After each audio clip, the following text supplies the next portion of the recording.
Hello दोस्तों। तो कैसे हैं आप सभी। स्वागत है आपका फिर से एक और नई हॉरर स्टोरी में।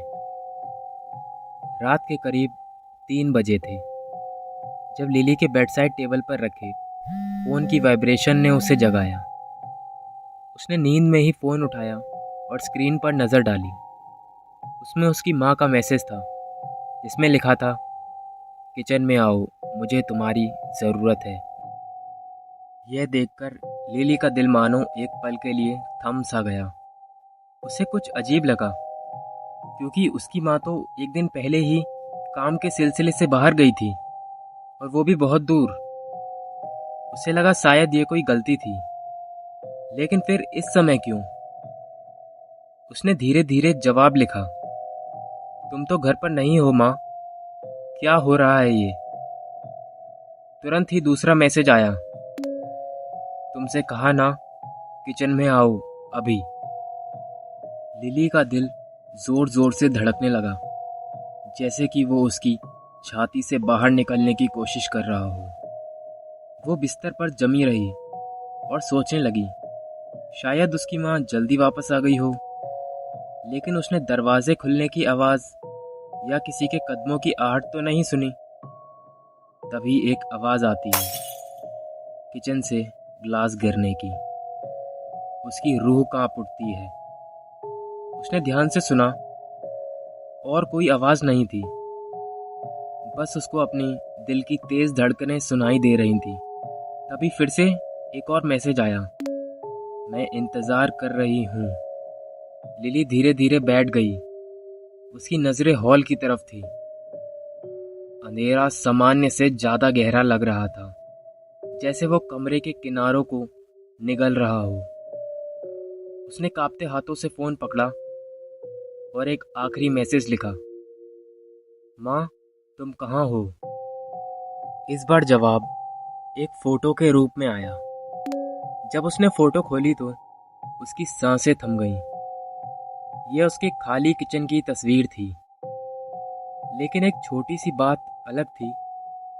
उस किचन के कोने में एक धुंधली सी परछाई दिखाई दे रही थी, एक सर का ऊपरी हिस्सा और उलझे हुए काले बाल। लिली ने घबराकर फोन गिरा दिया। गिरने की आवाज़ पूरे कमरे में गूंज गई। वो आवाज़ सामान्य से तेज थी। उससे पहले कि वो कुछ सोच पाती, एक नई आवाज़ आई, कदमों की आहट। धीरे धीरे वो किचन से उसके कमरे की ओर आ रही थी, करीब और करीब और करीब। फिर हॉल से एक आवाज़ आई, धीमी और खुरदरी, लिली, तुम आ क्यों नहीं रही? यह सुनकर उसके शरीर में खून जम सा गया। वो आवाज़ उसकी माँ की नहीं थी। कदमों की आहट उसके कमरे के दरवाजे की ओर धीरे धीरे बढ़ रही थी। लिली उस तरफ देखने की हिम्मत नहीं कर पा रही थी। तभी उसने थोड़ी हिम्मत दिखाई और जल्दी से अपने रूम का दरवाज़ा बंद कर लिया। अब वो कदमों की आवाज़ ठीक उसके दरवाजे के सामने से आ रही थी।